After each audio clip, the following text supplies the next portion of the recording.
കുസാറ്റ് ദുരന്തത്തിൽ മുൻ പ്രിൻസിപ്പലിനെയും അധ്യാപകരെയും പ്രതി ചേർത്തു. മുൻ പ്രിൻസിപ്പൽ ഡോക്ടർ ദീപക് കുമാർ സാഹു അടക്കം 3 പേരെയാണ് പോലീസ് പ്രതി ചേർത്തത്. മനഃപൂർവ്വമല്ലാത്ത നരഹത്യക്കാണ് കേസ്. SS ശരൺ ഉണ്ട് വിവരങ്ങൾ നൽകാനായി. ശരൺ, ഇപ്പോൾ പ്രിൻസിപ്പലിനെയും അധ്യാപകരെയും ഉൾപ്പെടെ പ്രതി ചേർത്തിരിക്കുകയാണ്. വിശദാംശങ്ങൾ. കഴിഞ്ഞ നവംബർ 25-നാണ് കുസാറ്റിൽ ഈ ദുരന്തമുണ്ടാകുന്നത്. സംഗീത നിശയ്ക്കിടെ തിക്കിലും തിരക്കിലും പെട്ട് 4 വിദ്യാർത്ഥികളാണ് മരണമടഞ്ഞിരുന്നത്. അതിന് പിന്നാലെ പോലീസ് അസ്വാഭാവിക മരണത്തിന് കേസെടുത്താണ് അന്വേഷണം ആരംഭിച്ചിരുന്നത്.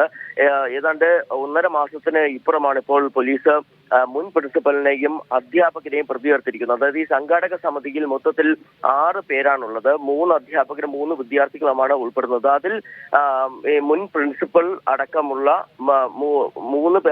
3 പേരെയാണ് ഇപ്പോൾ പ്രതി ചേർത്തിരിക്കുന്നത്. വിദ്യാർത്ഥികളെ പ്രതി ചേർക്കുന്ന നിലയിലേക്ക് പോയിട്ടില്ല. അത് അന്വേഷണം തുടരുകയാണെന്നും അത് അന്വേഷണം പുരോഗമിക്കുന്ന ഘട്ടത്തിൽ അതിനെക്കുറിച്ച് ആലോചിക്കുമെന്നുള്ളതാണ് പോലീസ് പറയുന്നത്. മനഃപൂർവ്വമല്ലാത്ത നരഹത്യ വകുപ്പാണ് ഇവർക്കെതിരെ ചുമത്തിയിരിക്കുന്നത്. എന്തായാലും നേരത്തെ തന്നെ വലിയ രീതിയിലുള്ള ആക്ഷേപം ഈ സംഘാടക സമിതിക്കെതിരെ ഉയർന്നിരുന്നതാണ്. ഇത്തരത്തിൽ നികിത ഗാന്ധിയെ പോലെ ഒരാൾ പരിപാടി അവതരിപ്പിക്കാൻ എത്തുമ്പോൾ അത് തിരക്ക് മുന്നിൽ കണ്ടുള്ള ക്രമീകരണങ്ങൾ ഏർപ്പെടുത്തേണ്ടതായിരുന്നു. ഒപ്പം തന്നെ സുരക്ഷാ വീഴ്ചകൾ സംഭവിച്ചു എന്നൊക്കെ വലിയ ആക്ഷേപങ്ങൾ ഉയർന്നിരുന്നതാണ്. അതിന് പിന്നാലെ പോലീസ് അന്വേഷണം നടത്തുകയും ഇപ്പോൾ മുൻ പ്രിൻസിപ്പൽ അടക്കമുള്ള 3 അധ്യാപകരെയാണ് പ്രതി ചേർത്തിരിക്കുന്നത്.